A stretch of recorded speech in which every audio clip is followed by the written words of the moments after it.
Can you tell me your role with the American Society of Cinematographers? Yeah. And also about your, first of all, your name. Right. Your role with the American Society of Cinematographers, and the Right. fact that you have another job. Right. Right here. Right. Yeah. So my name's Stephen Lighthill. My sort of volunteer job is as president of the American Society of Cinematographers. And in that job, I have a 15-person board of governors that I sit at the head table of, and I have a staff of about 15. We publish the American Cinematographer magazine.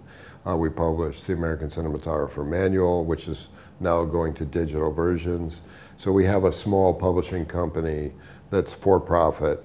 The American Society of Cinematographers is the oldest nonprofit arts organization in the Los Angeles area. So we've been around since 1913, and we represent the interests of motion picture imaging camera people. So allied with that, in a sense, I teach at the American Film Institute, and I'm the discipline head of the cinematography division, as it were. So we're a 2-year MFA program.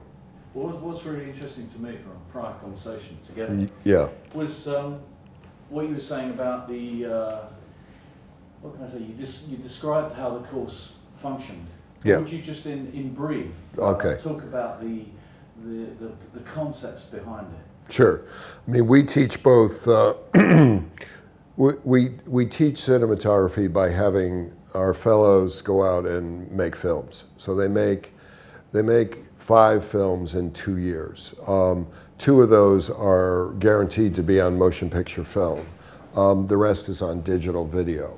We like digital video because it's a great teaching tool. It's immediate. It goes into our workflow very quickly, and we like that. But in our classes, we still use motion picture film, and we're primarily teaching the ability to,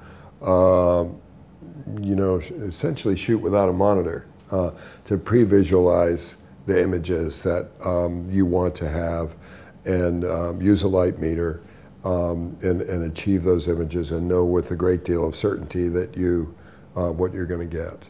And we feel that's a prerequisite to any kind of motion picture work, because as great as digital video is and wonderful the monitors are and all of that stuff, when you're actually in a serious production, you often have to pre-light when there's no monitor there. You often have to scout when there's no camera and monitor there. You have to be able to function ordering lights, planning shots, without any kind of aid, beyond a normal viewfinder. So that's how we, kind of an overall philosophy. So bottom line then, if I understand you correctly, you're teaching the relationship between the cinematographer's eye and an instrument like the light meter or the waveform monitor.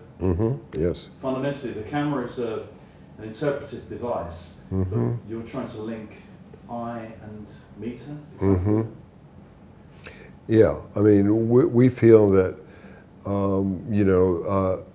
the ability to walk onto a black or darkened soundstage and start from scratch at creating, say, a day interior is something that you have to be able to do without anything but your light meter and your mechanical viewfinder. And then the second part of your question is very interesting, because we've had a lot of trouble getting people to completely understand the black art of exposure. So, it's very easy for people to think, I look at a monitor, I grab the aperture, I'm exposing. But in fact, you're not. You don't really know the parameters of what you're doing unless you've got a waveform monitor, unless you know how to use it, as well as a light meter. And you also know a proper procedure for testing. Virtually no experienced cinematographer ever shoots anything without testing if they're using something that's relatively new to them.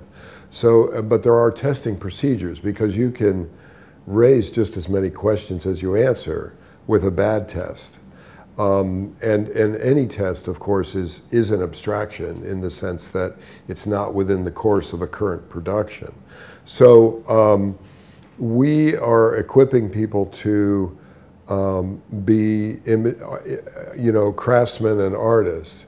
But fundamentally, we believe to be free as an artist, you must be a master of the craft. And so digital imaging is very different than photochemical imaging. And so we're teaching it. We're teaching how you design and build a sensor all the way out to what comes out the back of the camera. So you said something really, for me, really interesting and really emphasize around issues that we have in both your roles. Yes. In terms of being the person that oversees the training of new cinematographers. Right. But also, primarily, as the president of the ASC, the black art. The black art of atmosphere, popcorn, invoking popcorn, you know what I mean? How the hell, in such a medium that sometimes seems so damn clinical, yes, in the way it renders images, how are you thinking in both of your roles about how you produce atmosphere when some of this stuff is so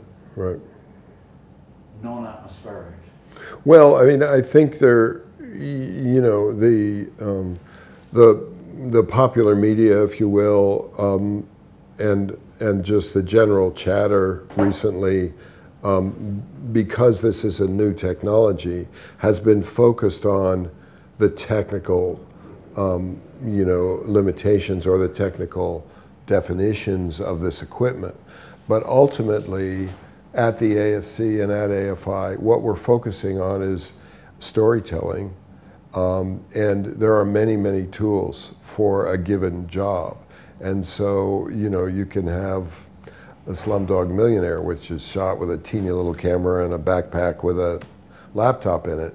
And what's instructive about that is Anthony Dodd Mantle shot a wonderful piece, but it's not about the camera itself, it's about how he used it to tell the story. And the purpose of that, SI2K camera was to be as much in the shoes of the children of Mumbai as you could be. And I think that's very important for people to remember, that yes, there is a good, a better, and a best in the abstract technical terms, but in storytelling terms, the good and better and best is irrelevant. It doesn't matter what camera it is. It matters how it's used, and that it be the right tool for the job. And there are obviously many parameters to picking that tool for the job, both financial and practical and so on. But we're actually seeing a return to a certain amount of Super 16 shooting in the United States because the kind of clay feet of all this new technology is it's enormously expensive. And not only is it enormously expensive, it has a kind of built-in, not by any nefarious design, but it has a built-in expiration date, if you will. It has built-in obsolescence because the technology is changing so quickly. So as I say, it's nobody's fault, but the reality is a rental house or someone who invests in camera equipment has got to get in and out of that piece of equipment with some profit awfully quickly in the commercial world. Now obviously here in an educational setting, we're not working under those constraints. And so we're in a kind of a hothouse here. And it's very easy for us to say we want the best camera and have the best camera. We have a Panavision 3 Perf G2, we have a F65, we've got an Alexa on loan, but all of that's irrelevant, really. What's relevant is how are you telling the story? And for a cinematographer, and the relationship that you have with your director and your production designer is the crucial relationships, and that is way more important than what camera you can get to bring to bear on it. So you can shoot it with a Fisher-Price camera, and if it's the right tool for the job and you bring the right spirit to the collaboration between the three of you, it don't have to be an Alexa. So what kind of piece of magic? So okay, you've got these kids, and, Yeah. and you're going, look, all this stuff, and you're showing Right. all the stuff, and you're telling them the Right. history, and you're revealing the capturing of images in this form or another. What's the dark art, the educational dark art, that pulls out the cinematography mindset from these kids? How do you reveal it? How do you? Well, you know, our practice here is to force you to work with a script that's given, not something you want to shoot necessarily, not something that's been rolled up in your back pocket for 5 years. And with a director you may or may not want to work with. And you have to make it work. And that's real world experience. And what we teach is that in failure is success. That failure is good for you because it teaches you not only how to deal with failure and criticism and all of that, but how to learn from it. Because cinematographer fails every day. Hopefully it's a small percentage of it, but of your day, but there's any number of times you stop yourself and go, wait, I'm putting a camera here. I really should be over here a little bit. In a sense, that first decision was a failure, which you correct because you are so focused on the story.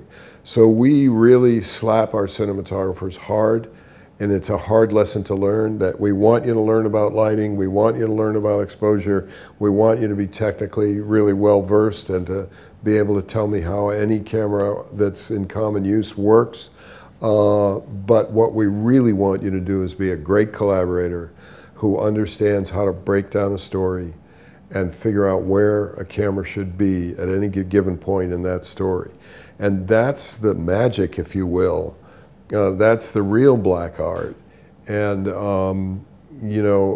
that's the hardest thing to do, is to have a cinematographer sit here in my office and say, what I really want to try is handheld.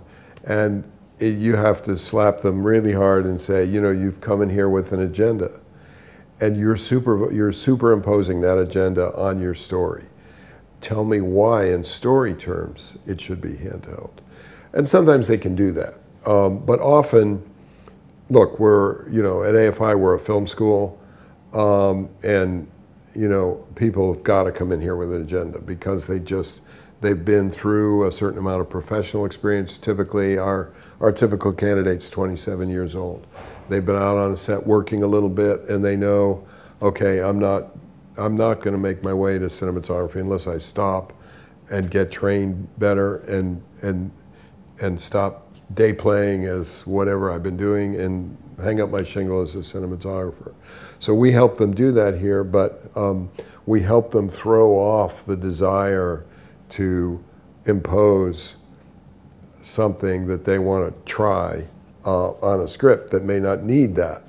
And at the ASC, it really is the same thing. We are constantly, through our technology committee run by Curtis Clark, constantly looking at cutting edge stuff. But we discourage, learning every new camera as it comes out. We feel if you know the fundamentals about digital imaging, you're going to be fine. Cameras are easy to learn. What's important is that you think about your career and the stories you want to tell, and that you feel liberated enough to, like Anthony Dodd Mantle, you can choose DV, mini DV, when you could have chosen something else. And so that's a tough lesson. Some people are in either institution that, honestly, some people aren't up for it. They just, it's a bridge too far for them, Let me jump in real personal then. So Yeah. here you are in this kind of august institution. You're in a great position in two institutions, Yeah. major institutions. Yeah. So what got you into making? Oh, well, my path was an interesting path. It was originally motivated by journalism. I wanted to be a traditional print journalist.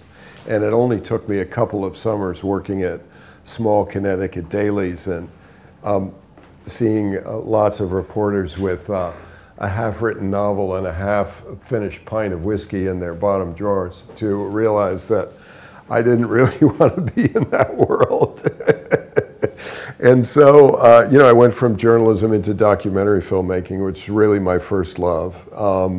And, you know, I had a long career in documentary filmmaking, and I really would have been happy to stay there, except at the point that I wanted to push my documentary filmmaking into a different, more sophisticated mode.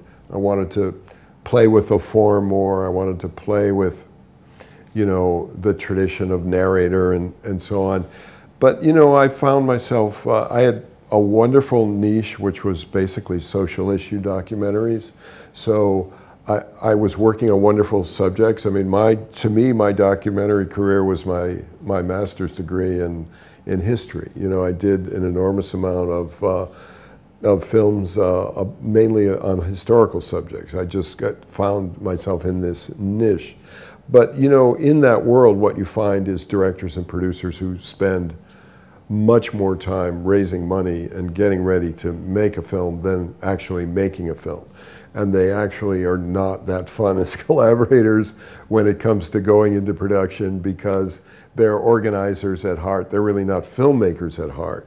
And so I kind of got frustrated with the form, and I had a kind of parallel career, first working as a camera assistant on narrative projects, and then as an operator on narrative projects, and then I did a lot of you know, sort of corporate and educational narrative projects, and I realized, you know, it was going to be a good fit to do longer form narrative, and so I started doing it for the, you know, public television here had American Playhouse, which were great stories, and you know, I did 2 or 3 of those, and then you know, found myself in sort of primetime television, just because, well, I think, you know, I was able to get a good feature look on a very short schedule, and that was very attractive to television producers, and that's what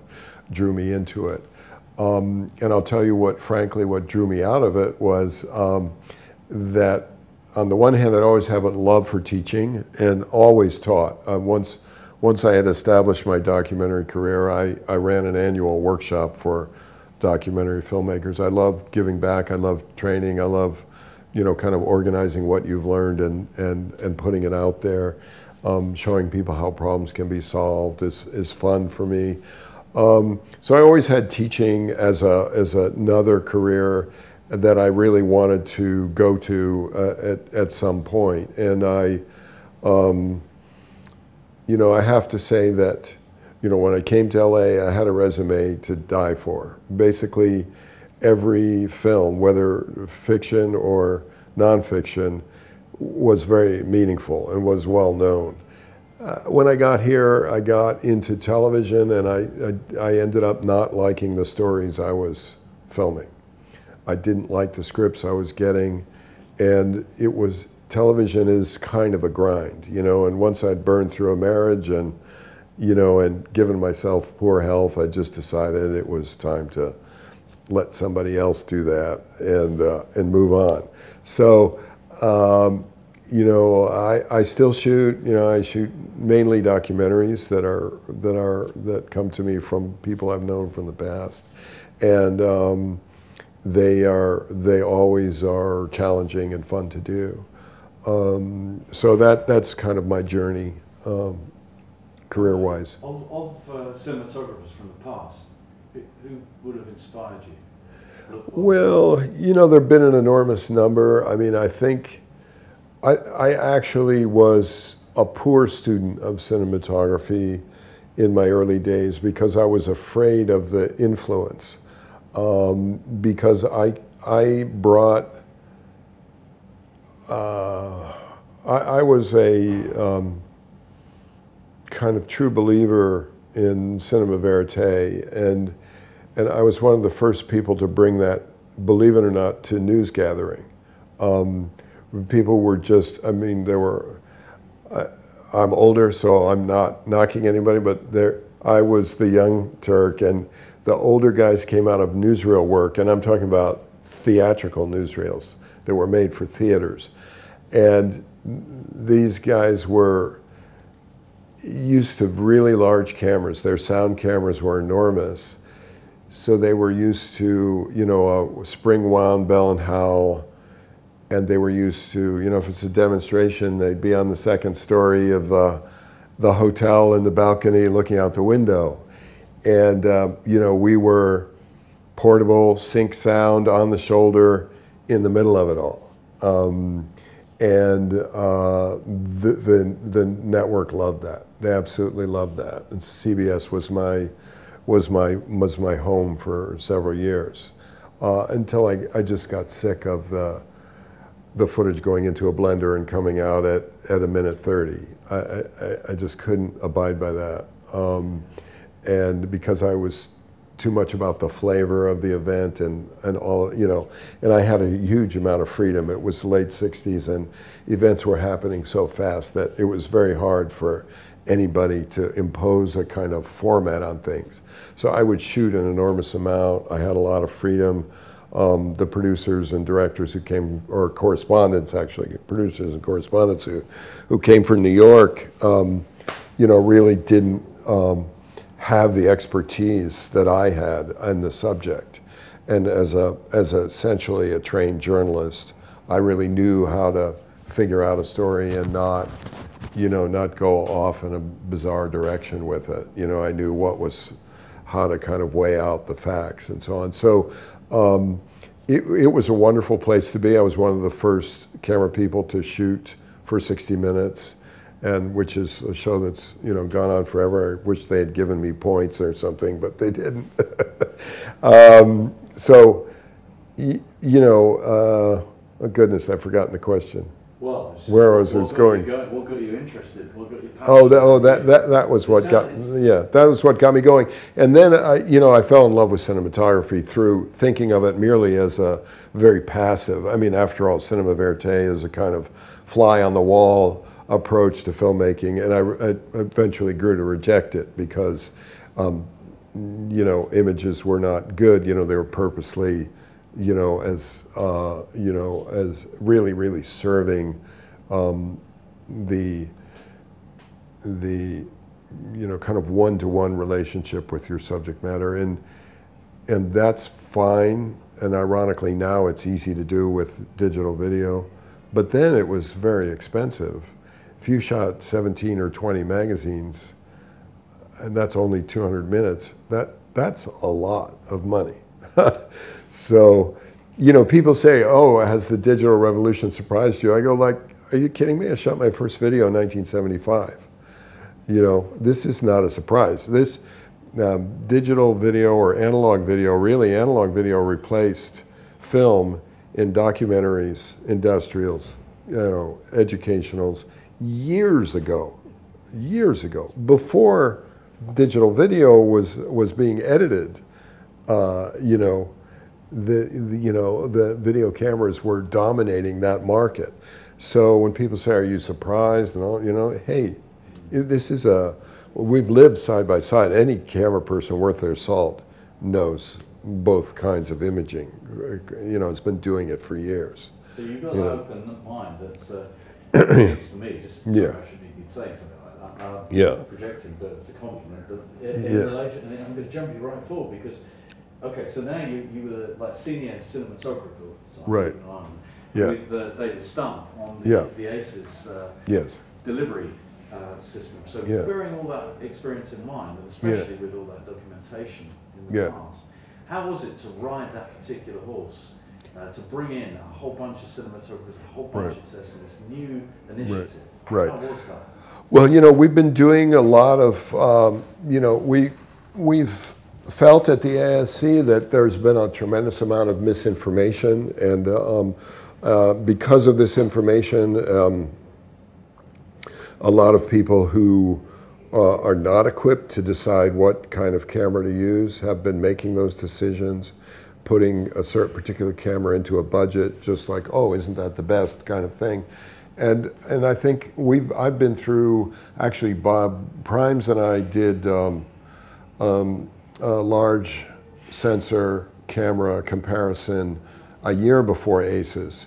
And a year before that, I worked on a similar project for the ASC, where we compared all of the existing cameras intended for the cinema. And so the interesting thing about ACES is that now we're actually getting to a place where we should be, which is how can we make the whole system work? How can we involve digital imaging into a workflow in which everyone is comfortable as they were with film, where there's no kind of back and forth of how should we do this. It was simple. You drive to the lab, you do a telecine, you go to the editor, and everybody, Bob's your uncle, and there was no big deal. But now it's become a big deal because the camera manufacturers have all kind of taken a different path in solving the problem of quality and digital imaging in a small portable package. So the interesting thing about ACES really is how close the cameras are in their ability to, they basically, look, I'm not telling any secrets out of school, they divide on price. We did 6 cameras. The 3 less expensive cameras kind of battle it out for themselves, and the 3 more expensive cameras kind of battle it out for themselves. And you pick your poison. They each have trade-offs. Do you want an Alexa? Well, they're very nice. Really? You want to carry a codex on top of the Alexa and make it like a Volkswagen Beetle? I mean, it's heavy when you start to add all the stuff on it that we typically do. So I think the point of the test is that all of these cameras are extremely capable. The question is, how will they work into your production day, and how will they work into your storytelling with your cinematographer? And then the question becomes, will the post-production houses and the studios see the merit in ACES, understand what we accomplished with that test, and how quickly we did the camera assessment series, oh goodness, I think it's 5 years ago now. The camera assessment series, we were posting 5 different cameras. It literally took us months to get everything into DPX files where each camera manufacturer was happy, get them color corrected, deal with all the anomalies that existed, and one person accusing the other of having been responsible for that problem, and get the results out. It took us forever to do it. And ACES we did in a couple months from start to finish. And it's available in a projection in a 4K version. And so it's the first thing that's 4K workflow from start to finish. And it's at IBC this week. And I think people will see, it's that we cross a great hurdle in that the cameras are very close together. The choices are kind of easy to work out, the ergonomics, price, and so on. With ACES, we have a kind of a reasonable workflow that is, it's open source. It's not like we're asking you to spend $1 billion. I mean, obviously, it costs money to integrate a new software into a post house. But then the huge hurdle where we're going to have to turn our attention to is the fact that we don't want to become a generation without history. And digital video really threatens that. And it does so because there is no archive quality way of archiving digital video at this point. I mean, there are ways, but there aren't ways that are universally agreed upon and accepted and simple to use. So, we've got to get to critical mass with that issue. But everybody decides if they're doing black and white matrices or if they're doing some other form of something, but we can't have magnetic-based systems. It just isn't going to work, That data all wants to go north, It doesn't want to stay there. So that's the real problem, I think, right now, is that this has become an enormously disposable format, and we've got to figure out a way to save it. I mean, look at yourself or anyone else. Where are all your still pictures? Where are all your personal letters? And will your grandchildren be able to read them? I don't think so. So, there's still nothing like paper. Is there anything on the horizon, do you think? Yeah, there's some very promising technologies, but it's a matter of, I think the swan song of digital video has been, it's easy, it's cheap, and it ain't. And as I started to say before, we're finding medium budget projects that are going back to Super 16 because the cost of the cameras is so high. The cost of warehousing so much data for such a long period of time is so high that people would rather, work with negative and then go into the digital world and at least know that 100 years from now, their negative is still there. And you can pick it up and hold it up to the light and presto, there's the image. So we're, by default, we're in favor of some form of motion picture imaging from digital files. But the studios haven't agreed on that. And I worry not so much about the studios because they may have the money for a server farm that is roboticized and can upgrade everything every few years. That's that may be okay for them. But for the smaller productions, for independent cinema, how are they going to be able to, preserve what they've done and, have an archive quality copy? Okay. Yeah, we good? I mean, that would be the place that I would be inclined to just stop. Yes. I know. I want to ask you one other question. Yeah. Which is, because that would be, if we stopped there, yeah, that would be like, oh no. yeah, I know.